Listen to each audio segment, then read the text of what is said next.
Los Angeles. They had a nickname before they'd even played a game. The Los Angeles Clippers were so accustomed to failure that even the smallest of victories was often cause for celebration. But they had a legitimate reason for jubilation on December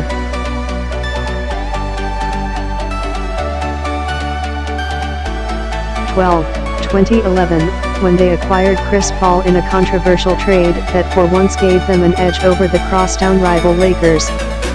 DeAndre Jordan was on the phone, in shock, when he got wind of the deal executed between the NBA, which ran the New Orleans Hornets at the time, and a franchise that seemed stuck forever.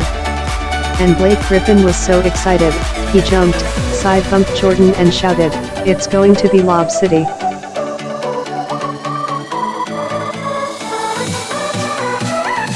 Lob City became a movement that gave Clippers fans a chance to come out of hiding and rock red, white, and blue without shame in a purple and gold town. The Clippers had a future Hall of Fame point guard and two of the most athletic big men in the game, including one who could hurdle a car.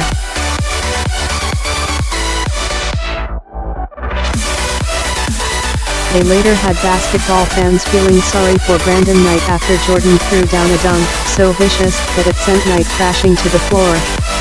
They made Andrew Bynum embarrassed for Pau Gasol after Griffin used a running back quality stiff arm before dunking all over him. They turned routine fast break opportunities into mixtape moments, with Jamal Crawford going between the legs before tossing a pass over his head for another Jordan dunk. They were fun. They were exciting. And they soon hated the nickname.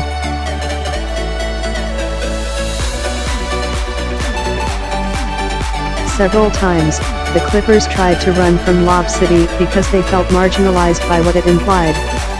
They did more than dunk. They had skill. They executed with precision. They didn't want to be the NBA's version of cotton candy, a sugar rush of highlight dunks and regular season wins followed by an unsettling crash.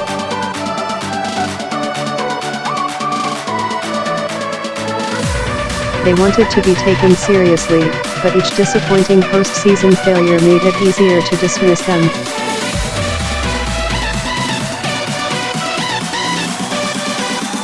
They were entertaining, but eventually the Golden State Warriors surpassed them on the must-watch list and as a feared contender. They were dynamic but never when it counted.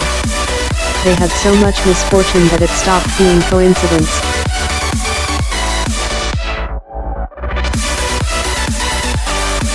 They were together longer than they needed to be, too stubborn to recognize or confront what had become obvious to most everyone else until it was much too late. And by the end, the game had left them behind.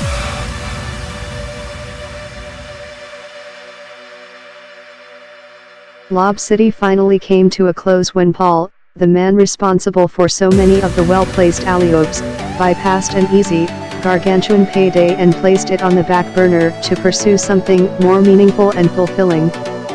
Paul forced a trade to the Houston Rockets last June, leaving in shambles the most successful six-year run in the Clippers' less-than-storied history.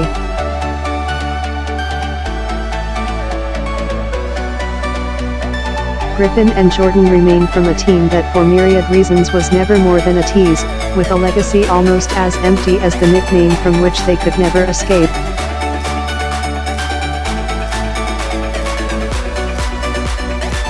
You look at the past 5 years, what have we really accomplished?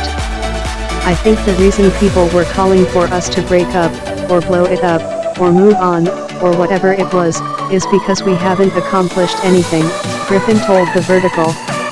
I think after you're here for 5 or 6 years and everybody is dogging you and going through the misery of losing in the playoffs, 4 or 5 years, I think it wears on you.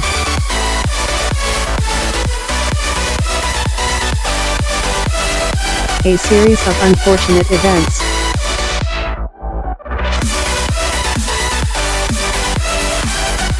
The Clippers' greatest and most tangible victories never occurred on the court. Winning the draft lottery that resulted in Griffin is still recognized in the trophy case at the team's practice facility in Playa Vista.